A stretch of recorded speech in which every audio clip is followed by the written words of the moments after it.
Hi everyone. Before I go off to sleep because it's pretty late, actually because tomorrow I'm actually trying just to do stuff like start packing for a trip and also prepare some stuff like doing reading and yeah everything yeah. No, it's gonna be really rushed and I couldn't really just take an extra class tomorrow just with one student in the morning, but I just wanted to actually touch base on something that I wanted to talk about over the last few months. Okay, I've been telling most of my my audience that that was like wasn't really just like part of the whole like sudden thing, but it was like something that I've been exploring for quite a long time. And I think those people who know me know my background, that I came from a Protestant evangelical background, but I'm converting, or I'm more or less converted to Orthodoxy, uh, Eastern Orthodoxy, and as a part of the different tradition of the Christian faith, but it is very different thing. So I wanted to actually talk a little bit more about something that my experience being a Orthodox, that Christian, that actually kind of changed the way that things. I mean, one of the few things that I think was one of the major objections that some people have when they don't understand it and they think that it's kind of weird or odd, or they have their own preconceptions of what it is. Like I know that especially in the case like having grew up in the Protestant churches, like since from my teens into my 20s and 30s, and it's like you get a lot of like hiccups with people, like people, they have their so-called preconceptions and ideas. For example, that the idea that that Catholics are not Christians, it's a whole new religion altogether. It's like no, actually it's not. That's totally wrong-headed, because uh, anyone who has read the Catechism of the Catholic Church, which I don't really have, but which I have seen like parts of, and even when we talk to Catholics and ask them about their faith, and they explain to us. I mean, of course, the thing is that most Catholics don't know their Bibles as well as they don't know the Bible, yeah, as well as Protestants, who like some of in Protestants like schools and like Bible colleges and even churches, they tell their members to like memorize the Bible. It's very very word only. They don't have things like icons, like the icon that I have behind, or like behind on the other side of the desk, that the icons that I have, which are Eastern Orthodox icons.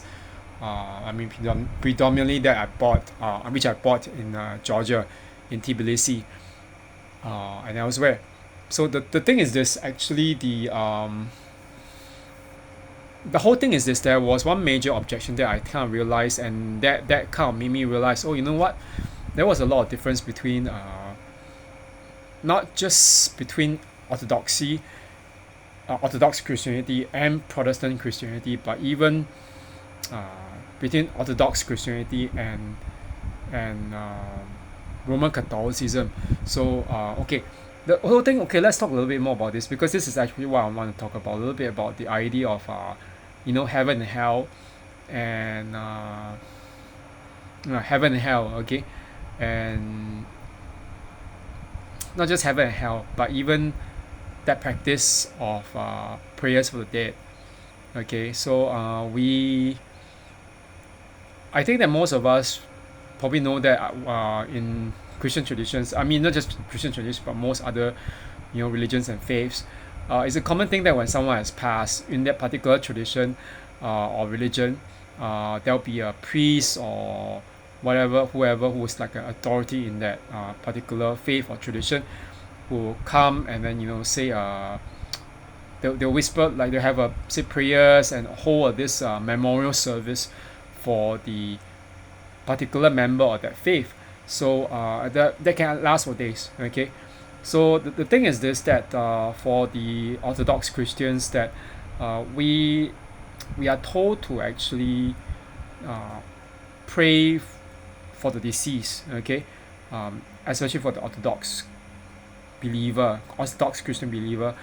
There are certain reasons why. Okay, like for example, the third day after the person has passed. Okay, I mean in the Protestant terms, they say gone to be with the Lord, but we don't just say that. We say the person has repose, okay, reposed, because the idea that death is nothing but just a sleep. The body sleeps, but eventually when there's a final resurrection, everyone will be raised, okay, to face the final judgment of God, okay, of Christ.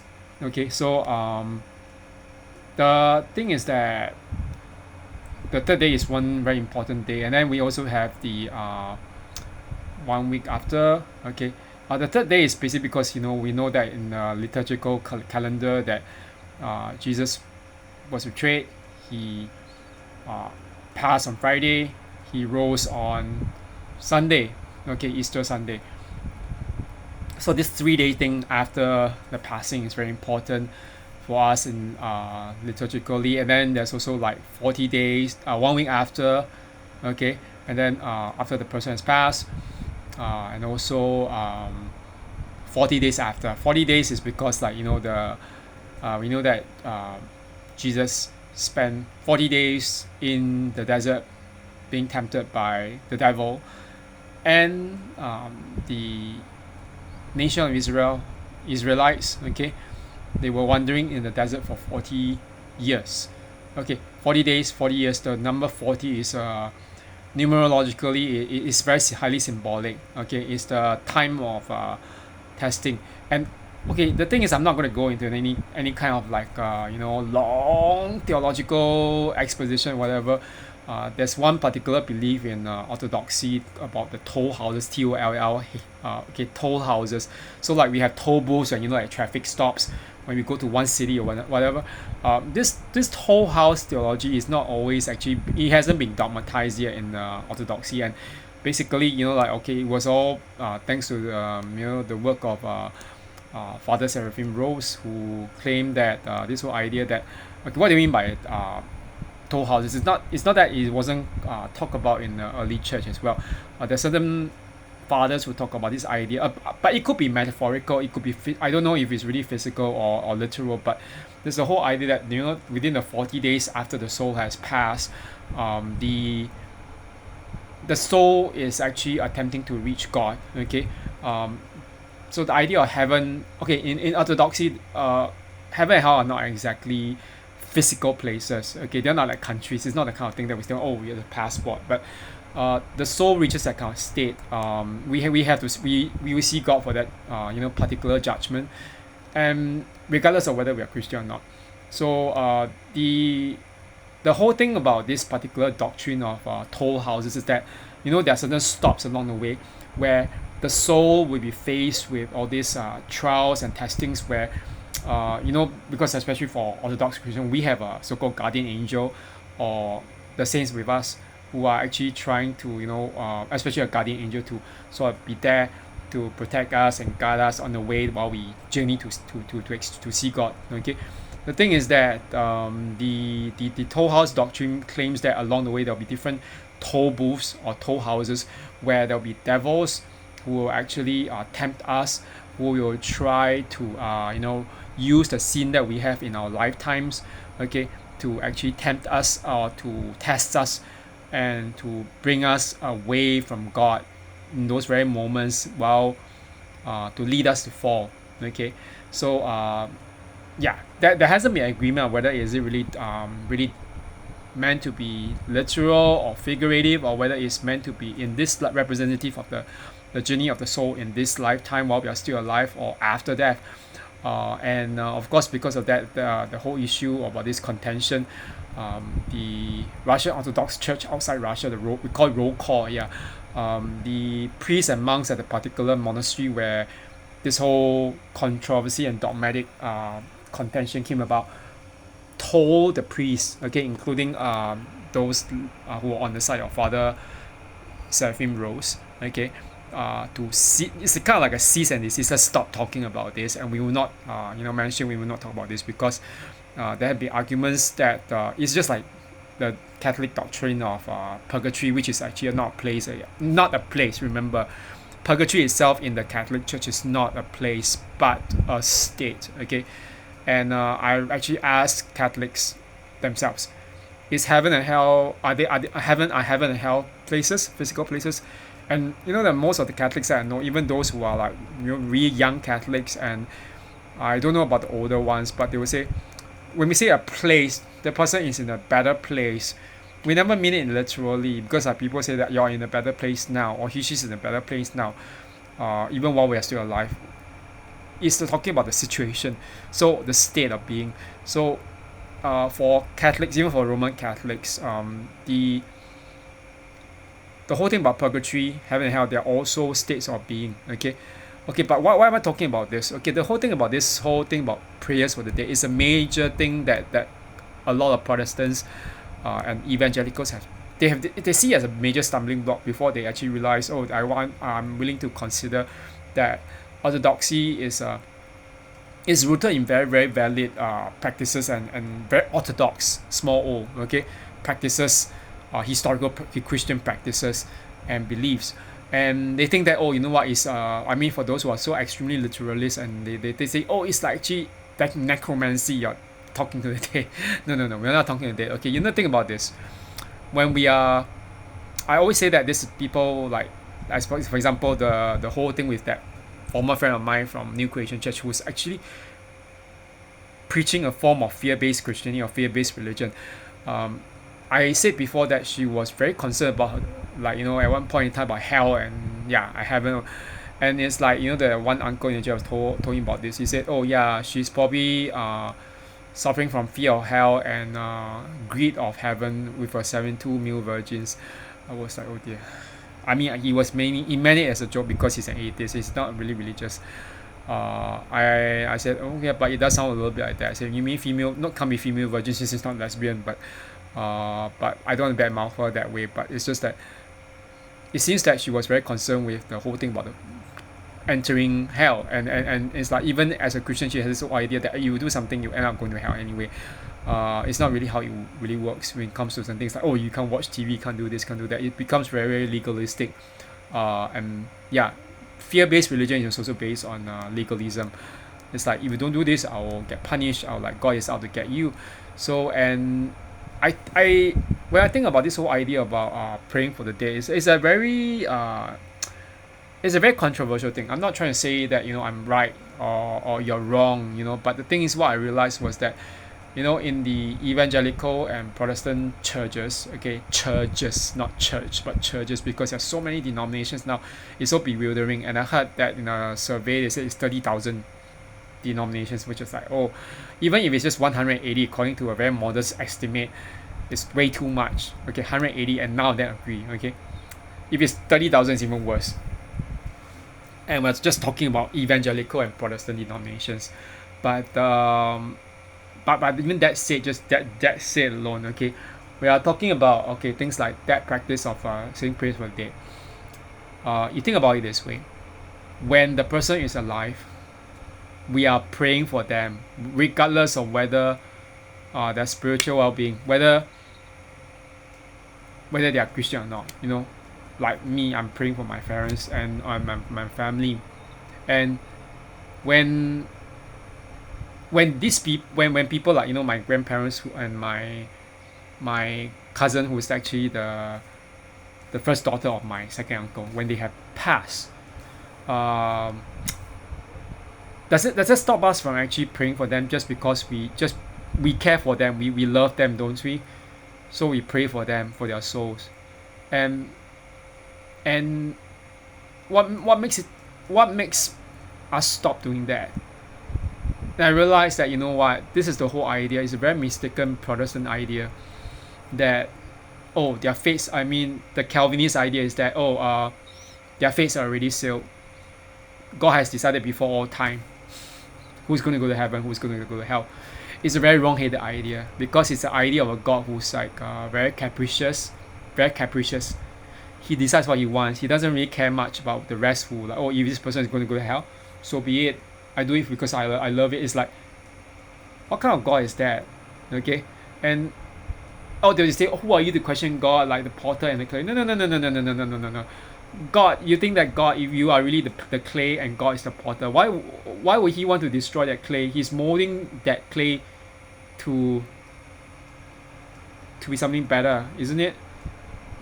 In this life. So that's the whole thing. And the whole idea that the clay is just useless and thrown into the fire for good, and then there's nothing else, that nothing's been coming out of it.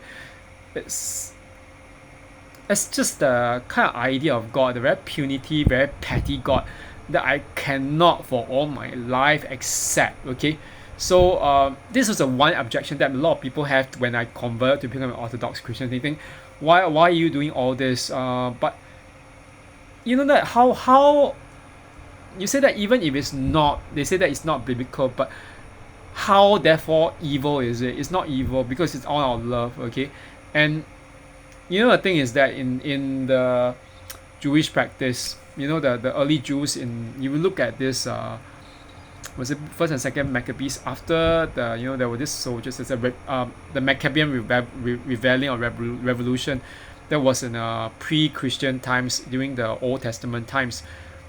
After that Maccabean revolution, okay, the Maccabees, led by Judas of the Maccabees, one thing was that these prayers were actually uttered by the Jews on behalf of the souls of the deceased. So these practices were still continuing even into the first century and beyond. Okay, it doesn't just like, you know, all of a sudden after how many years, all of a sudden it disappeared. It didn't disappear. Okay, it was consistent with biblical traditions, and I think it's a very sad thing that you know, like Protestants just threw it out the window and say, oh no, we're not supposed to do that. What? Where in the Bible says that you can't pray for the deceased, for their soul's well-being? And you know that one thing is very strange, because you know, I actually had a I think it's an evangelical, yeah, she's an Arab Christian.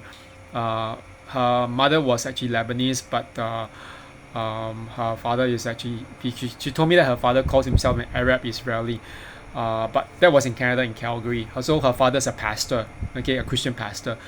And I did ask her, what will you call yourself? I'm a Christian. I don't have any so-called religion. So I think that what she meant was like they are non-denominational Christians. But she doesn't have this kind of trappings of, like, you know, Catholicism or Orthodoxy about her. Although she's raised as she's Arab, and she grew up in those two kind of sides of the culture. You know, being Lebanese and also Arab Israeli on her both mom and her dad's side. This friend, but just to go back to what this friend said, you know, that was I think before my grandmother passed. I think during the last moments, I was very concerned. So I actually, you know, what I did was, before the passing, I really hope that she would be able to pull through that moment, the last moments. And I told her as one of them, and we were all praying. Okay, regardless, you know, my Catholic friends, my Orthodox friends. I don't have that many Orthodox friends, but and then even my evangelical Christian friends were praying, and I prayed myself, of course. But you know, after it happened, there was something that she said which kind of struck me. That although you know that she's evangelical, she said, I don't know what I'm doing. I'm very devastated. I told my friends, and my friend, who was a Korean American pastor in Japan, he married a Japanese wife. But his wife was also Christian, and grew up in a very Buddhist family, I think, but became Christian. And the thing was that he said it's very rough for you, and then most of them didn't say anything. Like they know that it's not a common thing to pray for the deceased among Protestants, especially those of a non-denominational setting. But the Arab Christian friend, she said something. She said, I was quite surprised, and she said, can we just, you know, pray for her soul's well-being with God? And that was the whole thing that kind of struck my mind. And you know that she's an Arab Christian, and she can tell me that kind of thing. I mean, what's that to stop us from doing that? It's really love, you know. And the whole idea that God is love. If God is love, then He doesn't send people to hell just that way. It's not that way that we think of it as, you know, the whole Protestant idea that God sends people to hell. He doesn't do that. Okay, God is not like a nitpicky, petty God. He doesn't do that kind of stuff. It's us who do that. Okay, this is what we send ourselves to hell by our own actions, and this is what I think Catholicism and even Orthodoxy will always stress. It is us, that our own actions that lead us to be in that kind of state. And especially Orthodoxy say it's not a physical place, but it is what our actions do in our life that we did that lead us to be in that kind of state. therefore we need to purify our passions and engage in more ascetical practices to purify our passions so that we can be attained to that that beatific experience with God. Okay, we call it theosis, but I mean that's the whole thing aside. But the whole thing was just basically this. I mean, what is there to stop us from praying for those who are deceased, whom we love? Because we are doing it for them while they're still alive. So why can't we do it for them when they are deceased, so that that God's mercy might be upon their souls. Their souls are not destroyed. Their souls are still somewhere. Okay, and we're just praying that they'll be able to experience the mercy of God, mercy and grace of God. Okay, and His love. Okay, so anyway, this is it for now. Okay, I have to go and sleep because it's really long. It became much longer than I expected. But I think that yeah. Anyway, tomorrow I'm going to actually just I have to work in the evening, not evening, late afternoon. Then after that, go off and do stuff like. But I'll just feed in my audience later on about what's going on, and I hope that everyone has a good night. Okay, thanks very much. Okay, bye bye.